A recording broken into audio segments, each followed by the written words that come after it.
40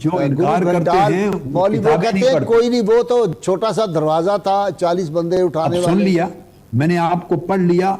امام احمد بن حنبل کی مسند، راوی ابو رافع ہیں حضور علیہ السلام کے خادم، وہ پوری حدیث روایت کرتے ہیں. اور ابن ابی شیبہ میں، حاکم میں، بہقی نے اور حافظ ابن عسقلانی نے فتح الباری میں بیان کی کہ ہم حضرت علی کے ساتھ گئے. اینڈ پر کہتے ہیں کہ ہمارا لم یحملہ الا 40 رجلا، 40 آدمیوں سے کم آدمی اس دروازے کو اٹھا نہیں سکتے تھے. علی شیر خدا نے تنہا دروازہ اٹھا کے پھینکا. میں نے حدیث کی کتابیں کوٹ کر دوں. سبحان اللہ، سبحان اللہ. ایک اور بڑی عجیب آپ کو حدیث سناتا ہوں آج، اور وہ یہ کہ حضرت عمران بن حسین ایک صحابی ہیں آقا علیہ الصلوۃ والسلام کے، صحابی جلیل القدر، وہ 30 سال تک صحیح مسلم میں بھی حدیث آئی ہے. یہ صحیح مسلم کی حدیث ہے صحیح.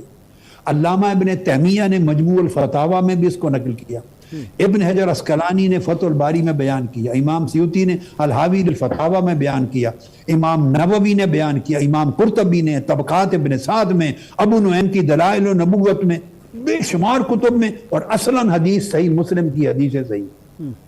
وہ یہ کہ 30 یہ بعد میں آتا ہے، میں مجموعی تمام کتب کا مضمون جوڑ کے بیان کر رہا ہوں کہ ملائکہ ان کے گھر پہ اترتے تھے، صبح و شام انہیں سلام کرتے تھے اور ان سے مصافحہ کرتے تھے. سبحان اور تابعین نے دیکھا صبح و شام دروازے پر ملائکہ کا سلام کرنا سنا کرتے تھے. یہ صحیح مسلم میں ہے. سبحان اللہ. انہو کانا یسمع کلام الملائکہ وکانا یسلم علیہ، ان کے اوپر وہ خود کہتے ہیں مجھ پر فرشتے سلام کرتے رہے. اور ایک کتاب میں آگے آیا ہے یحییٰ بن سعید القطان، امام ہیں حدیث کے اور علم حدیث، کہتے ہیں بصرہ میں ہم رہے 30 سال تک، ہم اپنے کانوں سے سنتے رہے، نظر کوئی نہیں آتا تھا. حضرت عمران بن حسین کے دروازے پر ملائکہ سلام کرتے تھے صبح بھی اور شام. سبحان اللہ، سبحان اللہ. یحییٰ بن سعید القطان کہتے ہیں ہم نے 30 سال تک سنا. واہ واہ واہ. اس کو امام ابو نعیم نے بیان کیا، امام ترمذی نے تاریخ میں بیان کیا، امام سیوطی نے، امام بہقی نے دلائل النبوت میں. وہ کہتے ہم سلام سنتے تھے ملائکہ کا. اور امام ترمذی نے بھی کہا یہ تسلیم الملائکہ، یہ صحابہ کی کرامات میں صرف بیان کر رہا ہوں. پھر آگے چلیے، حضرت علا بن الحضرمی ایک حضور کے صحابی ہیں، حضرت علا بن الحضرمی رضی اللہ تعالیٰ عنہ، ان کو آقا علیہ السلام نے بحرین پر گورنر مقرر کیا. سیدنا صدیق اکبر نے اور سیدنا فاروق اعظم نے بھی مقرر کیا. اب میں جو ان کی کرامت کوٹ کر رہا ہوں، ان کی کرامت حافظ ابن کثیر نے بیان کی جو علامہ ابن تیمیہ کے شاگرد ہیں. شمائل الرسول میں حافظ ابن کثیر نے بیان کی، اور پھر بہقی نے، امام بہقی نے دلائل نبوت میں، اور سب سے بڑھ کر امام بخاری نے التاریخ الکبیر میں بیان کی. واہ واہ واہ. وہ کیا ہے، جب جہاد پر جاتے راستے میں سمندر آ جاتا اور کراس کرنے کی جگہ نہ ہوتی تو اللہ کا نام پڑھ کر پورے لشکر کو سمندر میں ڈال دیتے، اور سمندر پر اس طرح چلتا تھا پورا لشکر جیسے زمین پر چل رہا. سبحان اللہ، سبحان اللہ. یہ ان کی معروف کرامات میں سے ہے. آپ جو کتاب اٹھائیں تراجم رجال کی اور تاریخ حدیث کی اور سیر اور تراجم کی، احوال کی، جو کتاب اٹھائیں بلا اختلاف آپ کو یہ کرامت ملے گی. سبحان اللہ. کہ وہ سمندروں پر لشکر لے کر سمندر کے پانی پہ چلتے تھے. اور دوسری آپ کی معروف کرامت تھی، جب لشکر میں صحابی جب جاتے غزوات پر اور پانی نہیں ہوتا یا بارش نہ ہوتی اور قحط ہوتا تو کہتے آپ ہاتھ اٹھاتے اور سفید دن میں بادل آتے اور برسنے لگ جاتے. سبحان اللہ. یہ آپ کی کرامت ہے. اور یہ تو میں نے صحابہ کرام کی کوٹ کی ہیں، صحابہ کرام کی. اب اس سے بڑی عجب بات کوٹ کرتا ہوں، اس سے بھی بڑی عجب، اور وہ یہ کہ امام بخاری کو کوٹ کر رہا ہوں. امام بخاری نے اپنی التاریخ الکبیر میں بیان کیا، آقا علیہ السلام کے صحابی ہیں زید بن خارجہ الخزرجی انصاری، ان کی وفات سیدنا عثمان غنی رضی اللہ تعالیٰ عنہ کے زمانے میں ہوئی. بدری صحابہ میں سے ہے، بدری صحابہ. جی بالکل. سیدنا عثمان غنی کے زمانے میں وفات ہوئی. اب کس کو کوٹ کر رہا ہوں؟ امام بخاری ان کے حالات لکھ رہے ہیں. امام بخاری التاریخ الکبیر وہ لکھتے ہیں کہ یہ وہ صحابی ہیں وفات پانے کے بعد انہوں نے کلام کیا تھا. سبحان اللہ، ماشاء اللہ. وفات پانے کے بعد کلام کیا تھا.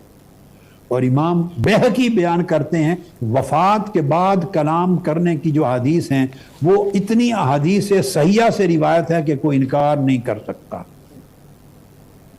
اب آگے چلیے، امام بیہقی سے ہی میں روایت کر رہا ہوں، حضرت انس بن مالک رضی اللہ تعالیٰ عنہ روایت کرتے ہیں، اور اسے حافظ ابن کثیر نے شمائل الرسول میں بھی بیان کیا ہے، اور امام بیہقی نے ان کو بیان کیا ہے دلائل میں۔ وہ فرماتے ہیں کہ اصحاب صفہ میں ہم بیٹھے تھے، حضرت انس فرماتے ہیں ایک خاتون مکہ سے ہجرت کر کے آئی تھی آقا علیہ السلام کی بارگاہ میں، ان کا بیٹا وبا تھی، بیمار ہو گیا، کئی دن بخار رہا، اس کی ڈیتھ ہو گئی۔ جب وفات ہو گئی تو حضور علیہ السلام نے اپنے دست مبارک سے اس کی آنکھیں بند کی، ٹھیک، اس پر کپڑا ڈال دیا اور فرمایا اس کو غسل دو اور تجہیز و تکفین کرو، غسل دو اور دفن کرو۔ اور جب ہم غسل دے کے دفن کرنے لگے، قریب تھے غسل دینے، تو آقا علیہ السلام نے فرمایا بھی نہیں، پہلے اس کی والدہ کو خبر دو جس کے ساتھ آیا جوان بیٹا، اس کو بلاؤ کہ تمہارا بیٹا فوت ہو گیا، پھر تدفین کی بات کرنا۔ حضرت انس بن مالک فرماتے ہم نے اس کی والدہ کو اطلاع کی، وہ آئی، وہ رونے لگ گئی اور رو کے کہنے کی باری تعالیٰ میں تیری بارگاہ میں آئی تھی، تیرے نبی کی طرف ہجرت کر کے آئی تھی، میں مشرکوں کو چھوڑ کے آئی تھی، اگر اس حالت میں میرا بیٹا مر گیا تو بتوں کی پوجا کرنے والے مجھ پر، تجھ پر اور تیرے نبی پر تانا دیں گے اور زبان تان دراز کریں گے، مجھے ایسی مصیبت میں نہ ڈال۔ حضرت انس بن مالک کہتے ہیں اس خاتون کے یہ الفاظ ابھی ختم نہیں ہوئے تھے، اس جوان نے اپنے پاؤں ہلائے اور کپڑا منہ سے ہٹا دیا اور زندہ ہو کے بیٹھ گئے۔ سبحان اللہ، ماشاءاللہ۔ لوگوں نے کتابیں پڑھنی چھوڑ دی ہیں، صرف کمپیوٹر سے غرض ہے، سوشل میڈیا سے غرض ہے، تقریریں ہیں، واعظ ہیں، رتب و یابس ہے، نہ علم ہے، نہ تحقیق ہے، نہ کتابوں کے ذخیروں میں کھنگالنا ہے، نہ زندگی لگانی ہے، نہ علم کے سمندر میں غوطہ زنی کرنی ہے۔ بات کرنا آسان ہے، گپ لگائی، گمراہ کیا، شک ڈالا، زبان درازی کی، اور بس ہر طرف یہ علم نہیں ہے۔ کتابیں پڑھیں، علم کے سمندروں میں غوطہ زنی کریں، آپ کو ہر شے کتب حدیث میں ملے گی، سبحان اللہ، ائمہ کے ہاں ملے گی۔ تو مردہ زندہ ہو گیا اس خاتون کی دعا سے۔ اب بولیے جو کہتے ہیں مردہ زندہ ہونے کی کرامت نہیں مانتے، یہ بھئی سفیان نے تو نہیں بنائی ہے، یہ تو کتب حدیث کی کرامت ہے۔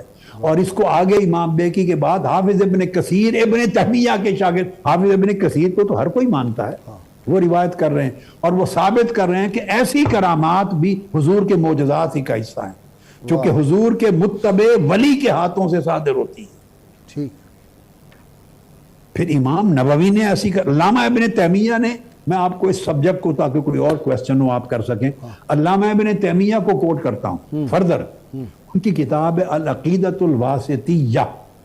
سعودی عرب میں، عرب دنیا میں جو لوگ اس مشرب کے کو ترجیح دیتے ہیں وہ پڑھتے ہیں، وہی کتاب پڑھتے ہیں، العقیدۃ الواسطیہ۔ وہ کہتے ہیں ومن اصول اہل السنت التصدیق بکرامات الاولیاء، وہ کہتے ہیں اہل سنت کے عقائد کے اصول میں سے ہے، فروع نہیں ہے غازی صاحب، فروع نہیں، اصول میں سے ہے اولیاء اللہ کی کرامات کی تصدیق کرنا۔ اور ان کی کرامات علوم کی قسم میں سے بھی ہوتی ہیں کہ ان کو اتنا بے بہا علم مل جائے جو ان کے زمانے میں اسی عمر میں کسی اور عالم کو حاصل نہ ہو سکے، یہ بھی کرامات ہیں۔ مکاشفات بھی ہیں، قدرت اور طاقت مل جائے، تاثیرات مل جائیں، اس طرح دعا قبول ہو جائے۔ اور علامہ ابن تیمیہ نے بڑی خاص بات لکھی ہے، یہ کرامات اس امت کے اوائل زمانے سے اولیاء کے ہاتھوں پہ صادر ہونے لگی، عن صدر هذه الامت من الصحابۃ والتابعین وسائر قرون الامہ وہی موجودۃ فیہا الی یوم القیامہ۔ یہ علامہ ابن تیمیہ نے فتویٰ دیا کہ یہ قیامت تک کرامات موجود رہیں گی، سبحان اللہ، جب تک حضور علیہ السلام۔ ڈاکٹر صاحب نیکسٹ کویسچن میں آ جائے، بہت شکریہ، آپ نے کمال کیا، آج یہ باتیں بتائی ہیں۔